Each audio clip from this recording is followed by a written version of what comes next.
মা বাবারা ছেলে মেয়েদের মধ্যে কার কোন যোগ্যতা তাকে ওইভাবে কাজে লাগাতে হবে। সবার এ প্লাস পাওয়ার কোনো দরকার নাই।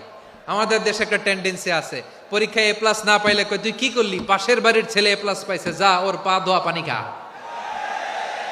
কি খা? তা আমি ভাবছি যে পা ধোয়া এ প্লাস পাওয়া ছেলেদের পা ধোয়া পানির একটা পানির ব্র্যান্ড বানাইতে হবে, এরকম লেখা থাকবে এ প্লাস পাওয়া ছেলেদের পা ধোয়া পানি। খাওয়া নাই, এগুলার খাওয়া নাই। ওরে আল্লাহ এ প্লাস পাওয়ার জন্য বানাইছে, আর আপনার ছেলেকে এই এ প্লাস গুলারে নিয়ন্ত্রণ করার জন্য আল্লাহ বানাইছে। ওকে দিয়ে আল্লাহ কি করবে আপনি জানেনই না। একটা এ প্লাস, একটা এ গ্রেড একটা মানুষের জীবনকে ঠিক করে দিতে পারে না। আপনার ছেলেকে আল্লাহ অন্যদিকে যোগ্যতা দিয়েছে। ওদের মনোবল ভাঙবেন না, খবরদার খবরদার। ছেলে মেয়েদের মনোবল ভাঙবেন না।